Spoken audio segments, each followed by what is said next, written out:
To Germany now, where two transgender women have been attacked by North African teenagers who ultimately attempted to molest them.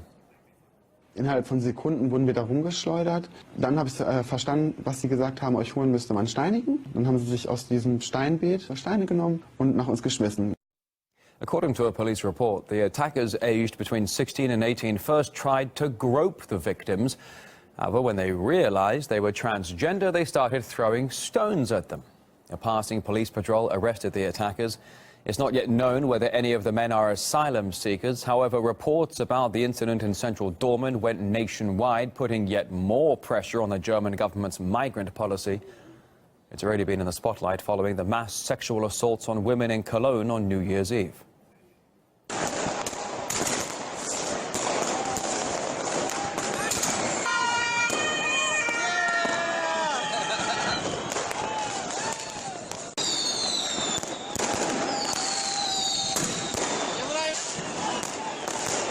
We tried to be as open as possible in years and decades where we were not under the strain of immigrations as we have it now.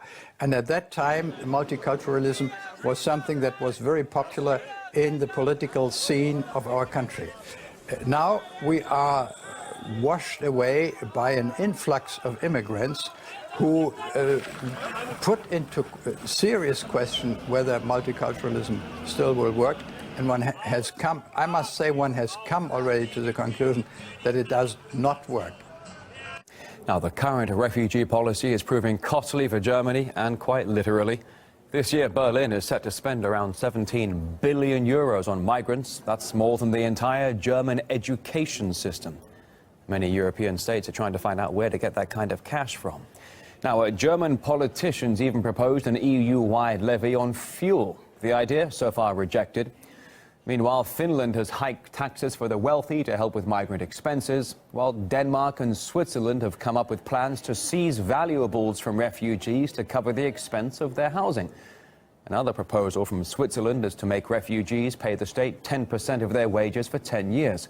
Again, German politician and diplomat Ernst-Georg von Studnitz spoke with RT's Sophie Shevardnadze. He says huge amounts of money will have to be thrown at what is now recognized as a problem. It's not only a matter of time, it's also a matter of money, it's a matter of housing, because we are in the middle of the winter and people cannot stay in tents over the winter, nor can they be housed for a longer period of time in communal facilities like gyms for schools and so on. So something has to be done, and that takes time and that takes money.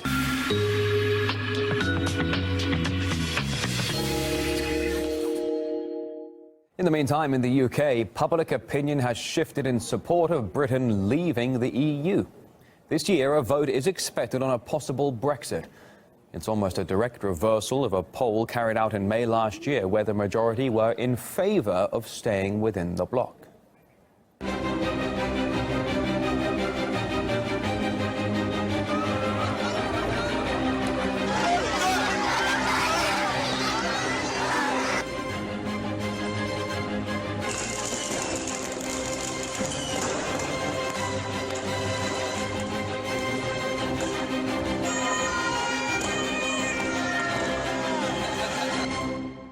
The immigration issue is a symptom of a wider issue, and the recent attacks on women in Cologne and, of course, in other countries. Countries cannot manage their own affairs properly, they cannot control their own policies whilst being in the European Union, so really that's something that needs to be addressed. There are long-term issues within the United Kingdom where we do not trust the institutions of the European Union. We haven't elected most of the institutions of the EU.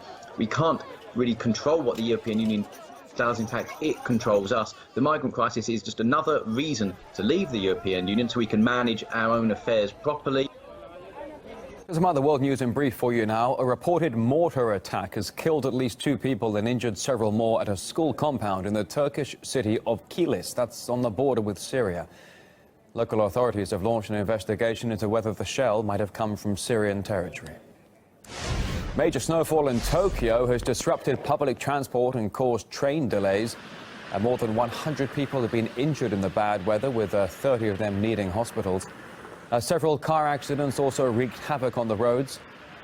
Japan Airlines suspending now more than 100 flights due to difficult weather conditions. All right, coming up here on RT International, we report on the Vietnam veterans who are still healing the wounds of war. Live from Moscow, this is RT.